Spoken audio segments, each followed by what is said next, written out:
Assalamualaikum warahmatullahi wabarakatuh. Selamat datang kembali di channel Radio Story. Masih bersama dengan saya Mas Alam. Untuk kisah kali ini masih melanjutkan dari kisah yang sebelumnya, yaitu kisah yang berjudul Memuja Siluman Ular. Cerita ini ditulis oleh akun Facebook bernama Umi Aslaja. Bagi teman-teman yang ingin membaca langsung ceritanya, nanti silakan saja kunjungi linknya yang akan saya sertakan di kolom deskripsi. Sebelum kita masuk ke ceritanya, jangan lupa untuk like, comment, subscribe channel ini dan nyalakan juga lonceng notifikasinya agar tidak ketinggalan cerita-cerita dari channel ini. Dan seperti apa ceritanya? Mari kita dengarkan.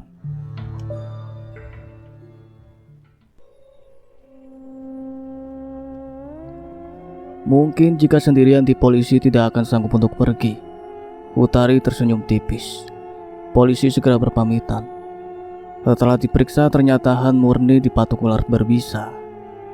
Utari harus bermain cantik. Ia harus terus mendapatkan tumbal tapi juga harus mencari target yang telah ia tandai dalam ingatan. 4 pemuda yang telah membuatnya menderita dan harus menjadi pemuja siluman. Utari tidak akan pernah lupa dengan 4 orang pemuda tersebut. Karena 4 orang pemuda tersebut pernah menyatu dengan dirinya. Utari tidak akan merasa tenang sebelum dendamnya terbalas. 4 pemuda itu adalah Johan, Heru, Pramono, dan Lukman. Dulu saat masih muda mereka sering bersama, menghabiskan waktu bersama. Namun setelah kejadian itu mereka akhirnya berpencar mencari pekerjaan masing-masing.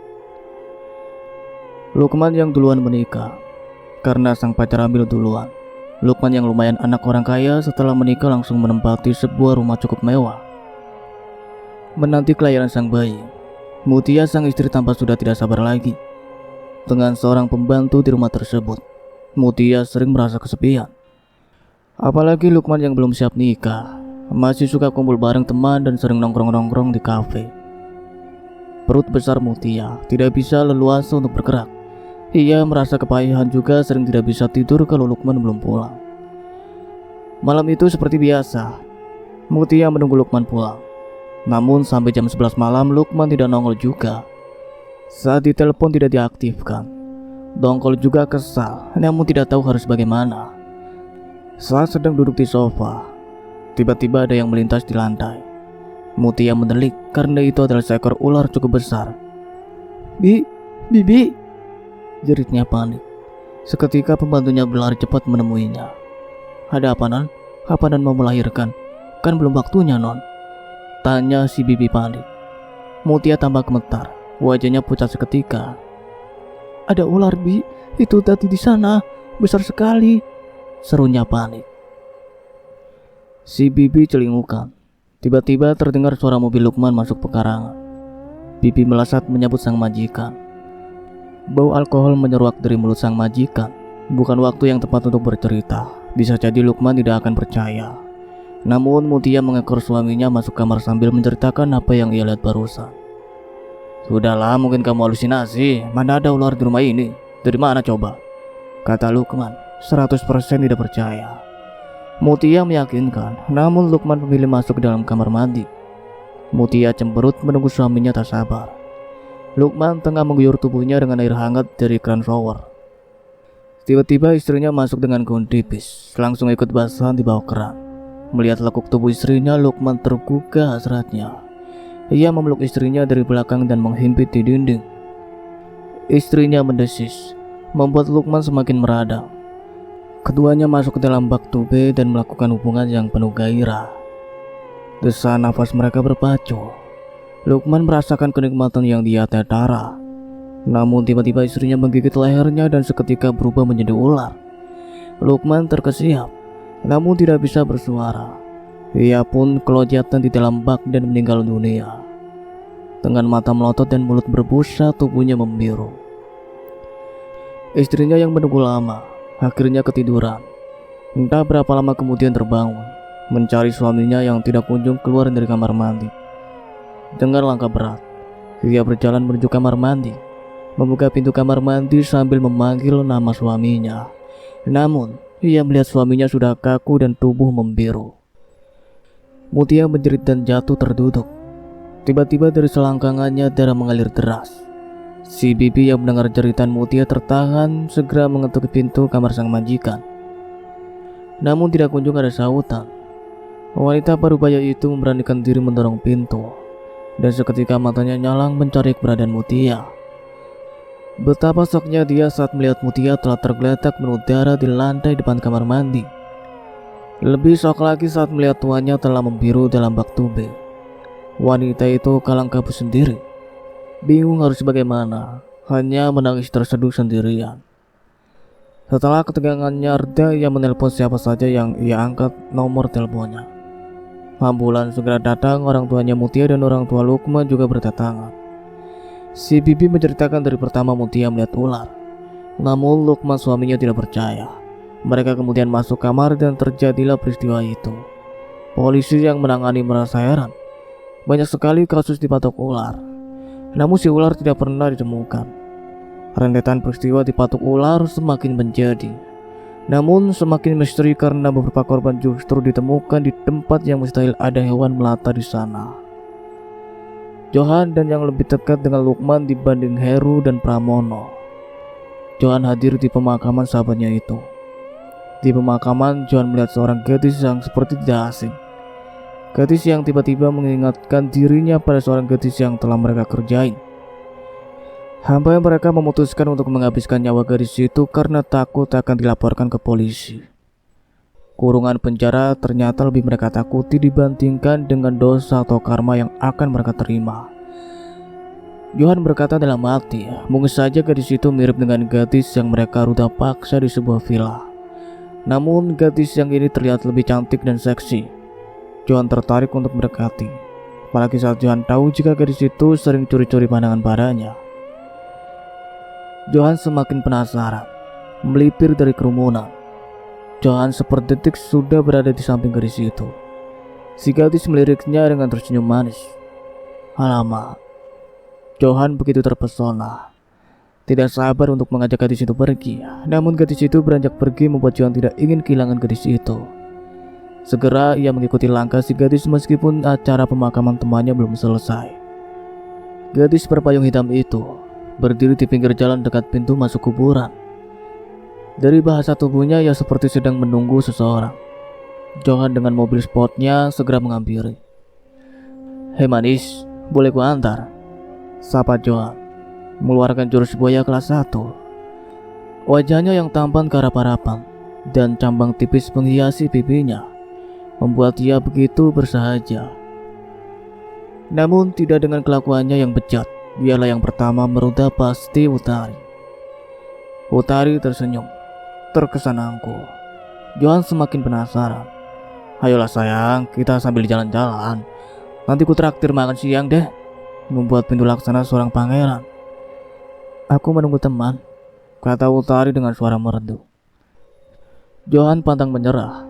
Ia nekat membuka pintu mobilnya dan mengambil Utari yang hanya tersenyum menatap malu. "Ayolah cantik, temani aku. Aku juga sendirian. Biarkan saja temanmu, dia kan temanmu. Pasti ngertilah," kata Johan dengan mulut manis penuh bisa. Namun Johan tidak tahu jika wanita di hadapannya lebih berbisa. Utari terdiam, pura-pura berpikir keras. "Ayolah sayangku, tunggu apa lagi?" Johan tidak sabar, meraih tangan mulus Utari dan membimbingnya masuk ke mobil. "Kelamaan berdiri nanti kulitmu terbakar matahari," ujarnya. Utari tertawa geli. Ia simpan payungnya di samping jok mobil. "Oh iya, siapa namamu cantik?" "Kalau aku Johan," tanya Johan setelah mereka berada di dalam mobil. "Namaku Ratu," jawab Utari singkat. Johan meliriknya sekilas dan tertawarnya memperlihatkan giginya yang putih. "Wow, sungguh nama yang sangat sesuai dengan wajahmu. Cantik seperti ratu," kata Johan sungguh-sungguh. Utari hanya tersenyum. Sementara itu, Heru keliling pemakaman mencari Johan. Ia tidak tahu jika Johan telah pergi bersama seorang wanita cantik. Heru coba menghubungi Johan. Johan mengatakan jika dirinya sedang di jalan menuju kantor. Meski kesal karena ditinggal, namun Heru bisa apa? Ia pulang sendiri. Kematian Lukman sungguh sangat mengherankan. Di mana? Lukman dipatuk ular di dalam kamarnya di dalam rumahnya yang mewah. Sungguh sangat tidak masuk akal. Namun atas kesaksian istrinya yang sempat melihat ular melintas di lantai, semua orang jadi mempercayai jika Lukman dipatuk ular liar yang mungkin tidak sengaja masuk. Johan mengajak Utari untuk makan siang bareng.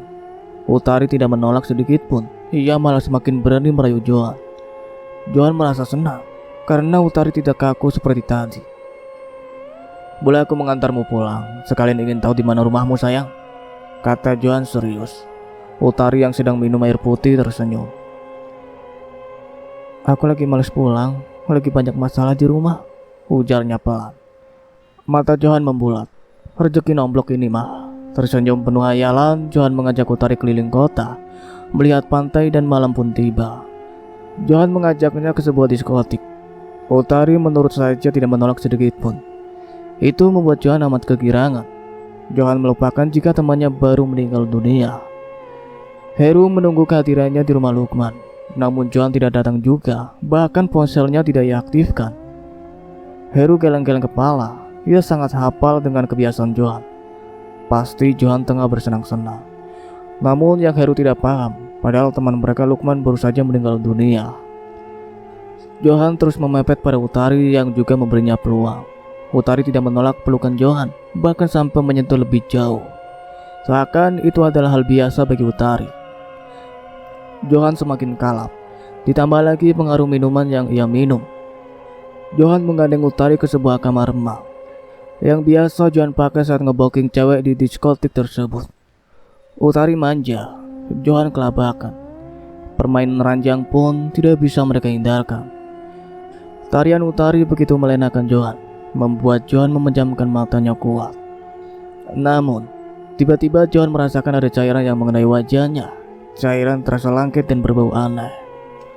Johan membuka matanya dan langsung melotot.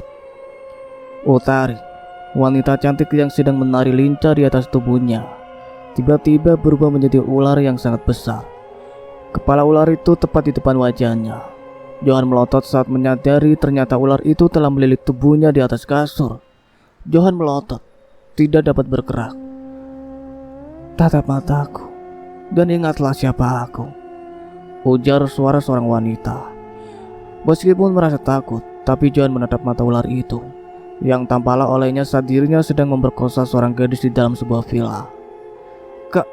Kau!" Suara Johan bergetar karena ketakutan. "Iya, dan inilah aku, gadis yang waktu itu kau juga temanmu nikmati," ujar suara Utari. Maaf," gugup Johan. "Hah? Apa? Maaf?" sentak Utari yang sekarang sudah berubah menjadi ular. "Apa dengan memaafkan dirimu bisa membuat diriku kembali seperti dulu? Kau dan temanmu yang menjadikan diriku akhirnya seperti ini. Dan sekarang, terima saja balasan dariku." Setelah berkata demikian, tubuh ular itu melilit kencang tubuh Johan secara perlahan. Ah! Teriak Johan yang merasa tubuhnya remuk. Semakin melilit kuat, sampai ususnya keluar melalui anusnya. Dan Johan pun mati mengenaskan dengan tubuh yang remuk. Tulang-tulangnya hancur. Ular yang adalah wujud siluman Utari menghilang tanpa jejak. Ngeri. Tentu saja kejadian ini sangat mengerikan bagi siapapun yang melihatnya. Heru terkulai pingsan saat melihat Johan yang remuk tersebut. Pramono yang berada di luar kota segera datang, menggunakan pesawat membawanya untuk menemui sahabatnya terakhir kali. Namun, Pramono berjumpa dengan sahabatnya yang lain. Tidak sengaja bertemu di bandara. Lelaki itu menyapa Pramono yang terlihat melamun. Pram, ini lo kan?" seru pria itu sembari menepuk Pramono yang menggunakan kacamata hitam. Pramono tersentak, segera melepaskan kacamatanya. Tiki, wah gak nyangka kita ketemu di sini," seru Pramono sembari memeluk Diki dengan erat. Dulu mereka satu SMA dan sempat membuat geng bengal bareng, namun berpisah setelah kuliah dan kemudian kerja. Keduanya tertawa bahagia. Kenangan nakal saat SMA seakan melintas kembali diingatan keduanya. "Gimana kabarnya yang lain, Pram? Pasti mereka sudah pada sukses semua kan?" tanya Diki tidak sabar. Wajah Pramono seketika berubah sedih. "Sebenarnya, aku datang ke kota ini untuk melayat Dik. ucapnya sedih. Innalillahi. Melayat siapa? Kejut Diki seraya menatap wajah Pramono lurus. Pramono menghela nafas dalam. Johan meninggal. Tapi kata Heru, kematiannya sungguh mengerikan. Mengerikan gimana? Kecelakaan? Diam sesaat. Gak tahu, sangat aneh pokoknya. Heru saja berkali-kali pingsan. Ngeri katanya. Diki terdiam, membayangkan semengerikan apa sih kematian Johan. Johan dulu juga adalah satu geng dengan Diki, Heru, Lukman juga Pramono. Johan adalah anak paling kaya di antara mereka. Johan sering ajak nongkrong bareng juga, paling sering mentraktir temannya. Sering liburan kemana saja, namun setelah kuliah Diki selalu nolak saat diajak dengan alasan sibuk kerja. Lama tidak bertemu, tiba-tiba mendapat kabar sudah meninggal. Diki ikut dengan Pramono untuk melayat Johan. Di sana ada Heru yang masih setia berada di sisi Johan. Kedatangan Pramono dan Diki disambut oleh Heru dengan tangis haru. Diki menemui keluarga Johan, mengucapkan belasungkawa. Setelah itu melihat wajah sahabat semasa SMA dulu. Astagfirullah. Kejut Diki secara refleks dan semua orang menatapnya. Pramono segera mendekat sebelum Diki menutup kembali wajah Johan dengan kain. Seketika mata Pramono melotot melihat kondisi Johan. Lehernya memanjang, dengan mata keluar dari rongganya, dan juga lidah yang menjulur. Ngeri, sungguh ngeri. Mereka segera mundur. Upacara pemakaman akan segera dilaksanakan. Heru, Pramono, juga Diki mengikuti setiap acara demi acara, hingga Johan dimasukkan ke liang lahat dan diurung hingga rata. Ketika hendak pergi, tiba-tiba mata Diki melihat seseorang yang sepertinya pernah ia lihat, namun lupa entah di mana. Diki menatap wanita cantik itu tidak berkedip. Utari, gumamnya. Heru dan Pramono tidak memperhatikan Diki. Keduanya menunduk dalam, penuh khidmat dan tenggelam dalam pikiran masing-masing. Diki segera melangkah ke arah Utari yang hendak segera pergi karena acara pemakaman sudah selesai. Utari, seru Diki, dan menghentikan langkahnya, menoleh dengan kening berkerut tajam. Diki tersenyum. Udah lupa ya, ini aku Diki, serunya pula. Utari terus berpikir. Diki merokok saku celananya, mengeluarkan sebuah lipstik berwarna merah. Ini pasti punya kamu yang ketinggalan di mobil waktu itu, sembari sadarkan ke hadapan Utari. Utari tersenyum. Ya Allah, pantesan ku cari tidak ketemu, taunya tertinggal di mobilnya Mas Diki ya, seru Utari riang gembira. Diki tersenyum bahagia. Lipstik ini selalu ku bawa kemanapun, aku berharap bisa bertemu lagi denganmu, ucap Diki dengan serius. Masa sih Mas? Itu kalau ketahuan istrinya gimana coba? Canda Utari dengan tawarannya. Alhamdulillah belum punya istri kok, katanya sembari tersenyum. Utari juga ikut tersenyum. Tik Utari, udah mau pulang ya? Yuk kita bareng, kebetulan aku sendirian, ajaknya berharap cemas. Utari terdiam dengan senyum penuh misteri. Atau ada yang jemput? Ya sudahlah kalau begitu, ucap Diki dengan nada putus asa. Oke deh, jawab Utari dengan singkat. Diki terlonjak dengan ekspresi bahagia. Ia kembali memasukkan lipstik Utari ke dalam saku. Utari pura-pura tidak melihat. Keduanya pergi dengan mobil Diki yang waktu itu pernah Utari tumpangi. Sementara Pramono pulang bareng Heru dan keluarga Johan. Dalam mobil, Diki selalu tersenyum dan sesekali melirik kepada Utari yang duduk dengan santai. Jadi, sekarang tinggal di mana? Tanya Diki memecah kesunyian. Utari tersenyum. Ada deh, jawab Utari dengan nada canda manja. Tuh, bikin Mas penasaran deh. Utari tertawa geli. Kalau ku kasih tahu, takut diapelin sama Mas Diki nanti, candanya. Diki tertawa renyah. Ya, maksud Mas juga gitu. Utari tertawa geli. Aku sekarang nyanyi di klub malam dan ada bos yang menjadi pelindungku, kata Utari. Oh, sedikit kecewa. Diki yang selalu berharap supaya dapat bertemu kembali dengan Utari, si gadis desa yang telah mencuri hatinya di malam itu, di saat Utari tampil memukau di atas panggung. Namun karena tahu profesi Utari sebagai penyanyi itu membuat Diki sedikit merasa lega. Karena Utari ternyata sudah tinggal di kota yang sama pula dengan dirinya. Kerinduan pada seorang Utari sekian lama tidak sengaja akhirnya bertemu di acara pemakaman sahabatnya Johan.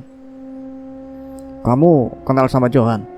tanya Diki sembari melirik sekilas untuk mengetahui adakah hubungan spesial antara Utari dan Johan. Mengingat Johan dari dulu emang bengal, suka nongkrong dan bermain di klub malam. "Ya, cukup kenal. Johan orang baik, dia tidak pelit," kata Utari berbohong. Padahal yang membunuh Johan adalah dirinya dengan tujuan membalas dendam. Karena Johan adalah orang yang pertama merenggut kesuciannya, jadi Johan harus merasakan dendam sadisnya. Tinggal Heru dan Pramono yang telah ia incar, dan Utari sudah menemukan tempat mereka berdua. Diki kembali merasa kecewa, juga sakit saat tahu jika Utari bergaul dengan Johan. Ya, mau gimana lagi ya? Utari kan penyanyi, semakin banyak sawaran, semakin akrab, semakin menganggap baik orang tersebut. Mungkin buat Utari, bagaimanapun orang tersebut jika dia baik padanya akan tetap dianggap baik. Buktinya Utari hadir di pemakaman Johan untuk mengantarkan Johan ke tempat terakhirnya. Begitu pemikiran Diki. Utari melihat Diki yang berubah, tiba-tiba tidak ceria. "Aku turun di depan sana ya," ujar Utari, sembari menunjuk ke depan yang tanpa logo salon dengan tulisan cukup besar. "Oh iya, baik," ucap Diki dengan cepat. Sampai di tempat tersebut, Utari segera turun setelah ngucapin terima kasih. Diki hanya bisa menatap kepergian Utari, gadis kampung yang tidak kalah cantiknya dengan gadis kota. Resiko menyukai gadis penghibur. Padahal dari awal sudah tahu jika Utari adalah seorang penyanyi. Tapi mengapa harus menyimpan nama Utari dalam hatinya sebagai gadis impian? Jika rasa rindu datang, Diki mengambil lipstik yang ia temukan di jok mobilnya waktu itu. Ia yakin lipstik itu milik Utari yang tidak sengaja terjatuh. Dan kini, Utari sudah berada di depan matanya. Tapi kenapa justru ada rasa begitu kecewa? Apakah ia harus menyalahkan Utari sebagai seorang penyanyi? Atau menyalahkan dirinya sendiri karena begitu mudah jatuh cinta? Malam itu di pesta sahabatnya, Utari sangat angguh dengan suara yang begitu merdu. Waktu itu, Diki merasa senang dan bahagia saat Utari banyak sekali yang nyawer. Ada yang memegang tangannya, bahkan mencium tangannya sambil memberikan uang. Lalu bagaimana dengan Johan yang biasa memberikan Utari uang yang banyak? Apakah Utari? Diki memukul setir mobil cukup keras, meluapkan rasa kecewa dan emosi yang tidak tahu kenapa. Dalam kamar, Utari tengah merias dirinya yang sudah cantik tambah cantik dengan riasan ringan di wajahnya. Perhiasan kecil menghiasi telinga, tangan dan juga jarinya. Tiba-tiba Utari merasakan kehadiran sang ratu di kamarnya. Saat berbalik, tambah ratu telah berdiri di hadapannya. Utari langsung melakukan gerakan hormat. Ratu tersenyum. "Utari, aku suka cara kerjamu yang konsisten. Aku ucapkan terima kasih atas semua persembahan darimu," ucap ratu yang merasa bangga pada Utari. "Sama-sama ratuku, berkat dirimu aku bisa hidup dengan layak," ujar Utari. "Tapi ada satu pesanku untuk kamu yang tidak boleh kamu langgar ya." "Maksud ratu?" Utari menatap lurus. "Kau tidak boleh jatuh cinta pada manusia, karena sekarang manusia adalah musuhmu. Jangan pernah jatuh cinta, karena kamu telah aku jodohkan dengan anak angkatku," ujar sang ratu yang menatap lurus wajah Utari. "Apapun titah sang ratu akan hamba laksanakan," saut Utari dengan takjub. Ratu tersenyum penuh makna, merasa sangat suka pada Utari, anak seorang manusia yang telah berhasil ia jadikan budak sebagai siluman ular. Setelah bertemu dengan Utari, Diki mengalami stres. Tiba-tiba ia jadi suka mabuk sampai teler. Namun bukan melupakan wajah Utari. Justru semakin ia mabuk, semakin mabuk berat dirinya yang mencintai Utari. Dandi, sang adik yang baru tumbuh dewasa, merasa miris dengan perubahan sikap sang kakak. Ingin menegur, tidak kuasa. Tidak ditegur, merasa iba. Jika masalahnya adalah persoalan cinta, siapapun tidak akan bisa mengerti. Dandi duduk di sebelah sang kakak yang sedang mabuk sambil merokok. kebiasaan yang tidak pernah dilakukan oleh sang kakak sejauh ia mengenal kakaknya itu. "Boleh aku minta dikit nggak, Kak?" tanya Dandi sembari meraih botol vodka di hadapan Diki sang kakak. Diki yang tengah teler menikmati kepalanya yang terasa keliengan, meliriknya dengan tatapan sayu. Melihat Dandi meraih botol vodka miliknya, Diki tercengang. Kau jangan coba-coba meminum air jahanam itu, Dandi," serunya sembari coba merebut dari tangan Dandi. Dandi segera menjauhkan dari tangan Diki. "Kalau tahu ini adalah minuman jahanam, lalu kenapa kau meminumnya?" sendak Dandi dengan sengit. Kau tidak paham. Aku sudah terlanjur terperosok. Kau jangan ikuti langkahku," ujar Diki terputus-putus. "Aku tidak akan mengikuti langkahmu, Kak. Aku masih waras. Aku justru akan membawa kakak untuk mengikuti jalanku. Paham?" tegas Dandi. "Terlambat, sudah terlambat," ujar Diki. "Tidak ada kata terlambat." Prah. Sembari melemparkan botol vodka tersebut ke salah satu tiang pavilion, Diki tidak marah, malah mengangkat bahunya. Dandi yang tambah geram. "Kak, apa sih yang membuat kakak sepatah hati begini? Apa?" tanya Dandi sembari menatap wajah Diki lurus. "Kau tidak akan paham." "Ya, aku tidak akan paham karena kakak tidak cerita. Meskipun aku cerita, kau tidak akan tahu gimana rasanya. Setidaknya aku bisa jadi pendengar agar apa yang kau rasakan dapat kupahami." Diki bangkit, lalu pergi ke kamar mandi untuk muntah. Heru menemui Pramono. Keduanya duduk berhadapan tanpa bicara. Di kafe itu, keduanya memilih tempat duduk paling pojok, saling diam sambil menikmati secangkir kopi cappuccino. Batang rokok terselip di antara jemari Pramono. Sementara Heru asik bermain dengan gawainya.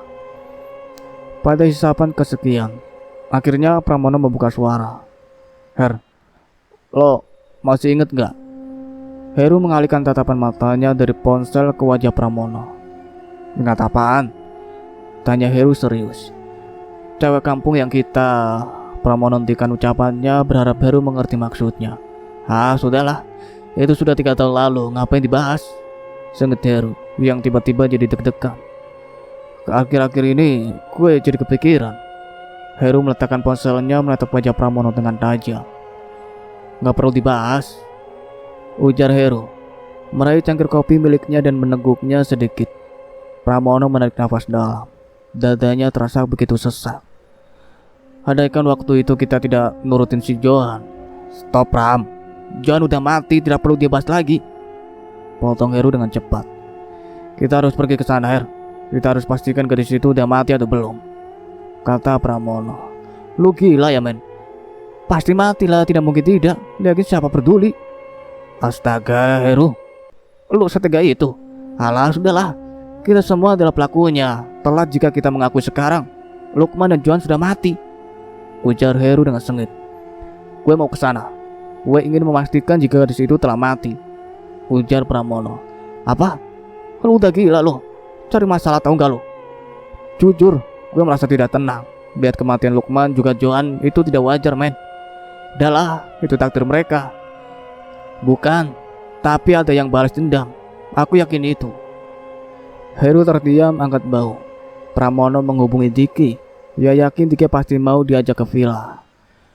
Terserah, mau bawa siapa, yang pasti itu semua Pramono lakukan untuk melakukan penyelidikan. Mencari tahu tentang gadis yang mereka gilir di villa, lalu mereka buang ke jurang belakang villa. Jika gadis itu mati, pasti bakal ada kerangkanya di sana. Diki setuju. Namun ia tidak bisa pergi bareng dengan Pramono. Akhirnya Pramono pergi sendiri. Diki berjanji akan menyusul beberapa menit kemudian. Karena Diki sudah tahu letak villa, mereka pernah ke sana dulu saat liburan sekolah.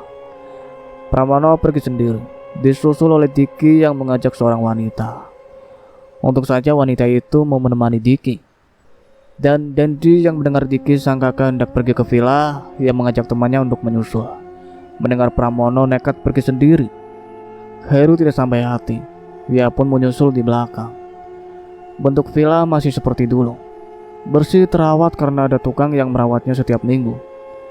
Villa itu sendiri milik keluarga Johan, namun siapa saja yang masih berhubungan dengan Johan boleh mengunjungi villa tersebut. Pramono menatap villa itu lurus. Ada sebuah kejadian keji yang pernah terjadi 3 tahun lalu.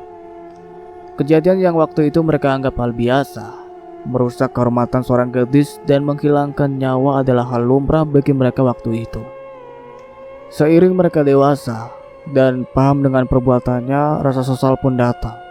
Menyesal, mengapa semudah itu melakukan hal biadab terhadap seorang gadis yang tidak berdosa. Biadab, karena telah pula menghilangkan nyawa gadis tersebut dengan sadis. Lalu bagaimana dengan keluarganya yang ditinggalkan? Bagaimana jika gadis itu adalah tumpuan juga harapan keluarganya, menjadi tulang punggung bagi keluarganya? Pramono melirik jam di tangannya, memastikan jika Diki masih lama sampainya. Segera ia melipir ke samping villa, di mana jalan itu pernah ia lewati sambil menggotong tubuh seorang gadis yang tengah sekarat.